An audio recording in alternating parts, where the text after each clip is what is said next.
Hola, buenas tardes profesor, espero se encuentre bien. El día de hoy le presentaré mi trabajo acerca de la globalización política, la soberanía y los diversos factores que abarcan este tema.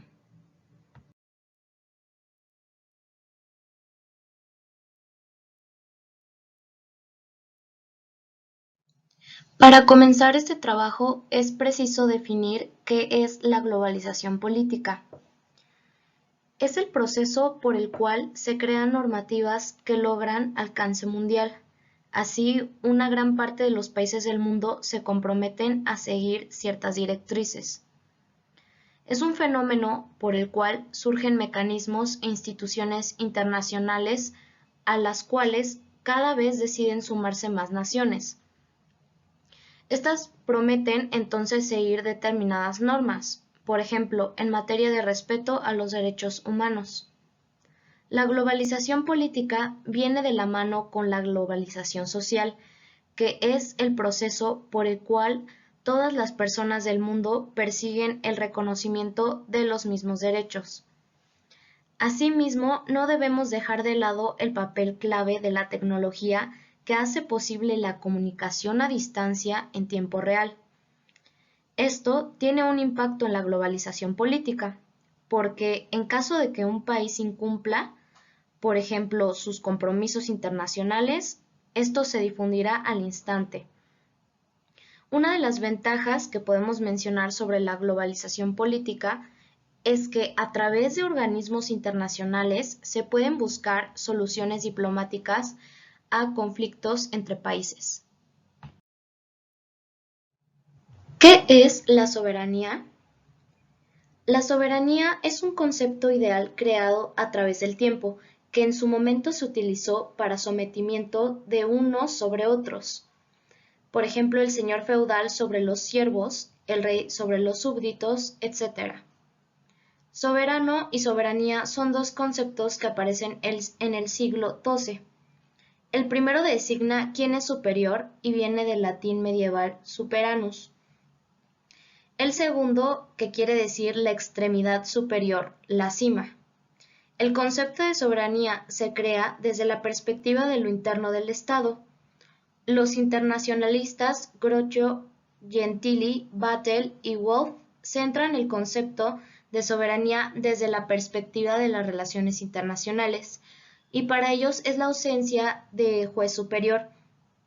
Con esto podemos analizar varias definiciones sobre la soberanía de muchos pensadores, así como Jean Bodin, que establece en su obra Los 6 libros de la República de 1576, entre muchas otras cosas, su idea del concepto de soberanía. En sus aportaciones podemos apreciar que, dependiendo del tipo de Estado, la soberanía reside en el individuo del soberano o en el pueblo. Es decir, en un Estado democrático, la soberanía reside en el pueblo, pero en un Estado monárquico, la soberanía recae en el monarca. Es la soberanía que es un poder absoluto y perpetuo, limitado únicamente por las restricciones mismas de los gobernantes. La globalización viola a la soberanía. Existen muchos fenómenos normativos como el Internet, el sistema financiero, el derecho deportivo, etc., que constituyen una zona jurídica atípica que rompe con el concepto original y clásico de soberanía, y constituye una especie de zona gris. Estas zonas grises nos llevan a otro fenómeno, el de las áreas mundializadas. Estas áreas que trascienden las soberanías estatales para convertirse en preocupación, interés o responsabilidad mundial, y eso significa que no se puede alegar la soberanía interna para no cumplir estándares mundiales creados por el derecho internacional. Nos referimos a el medio ambiente, los derechos humanos, el derecho humanitario internacional y el derecho penal internacional. Al leer la lectura podemos analizar que lo que pasa es que el concepto de soberanía ha ido modificándose sustancialmente y por otra parte todavía es un elemento de referencia indiscutible del derecho internacional. Mientras existan los estados y dentro de ellos una asimetría, no es posible pensar que desaparece la soberanía, ya que ella es un dique para contener las acciones del fuerte contra el débil. Desde mi punto de vista, la globalización no viola la soberanía, se modifica, mas no desaparece. En efecto, el mundo contemporáneo presenta una serie de zonas grises, donde la soberanía no tiene una respuesta. Sin embargo, esto no abona a la desaparición de la soberanía, sino al contrario, se habla de una readecuación o de plano de zonas en donde el concepto tradicional de soberanía o de derecho internacional no encaja y plantea nuevas formas de organización. Para concluir este trabajo, podemos mencionar un ejemplo sobre organismos globales.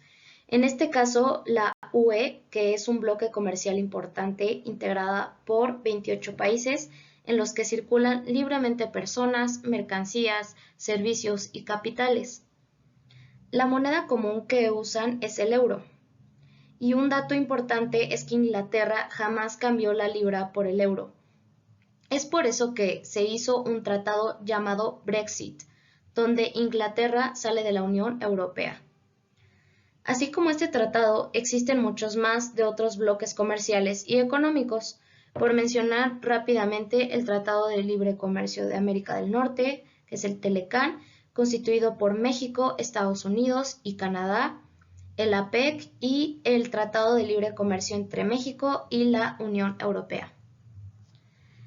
Espero que les haya gustado esta presentación sobre la globalización y muchas gracias por su atención.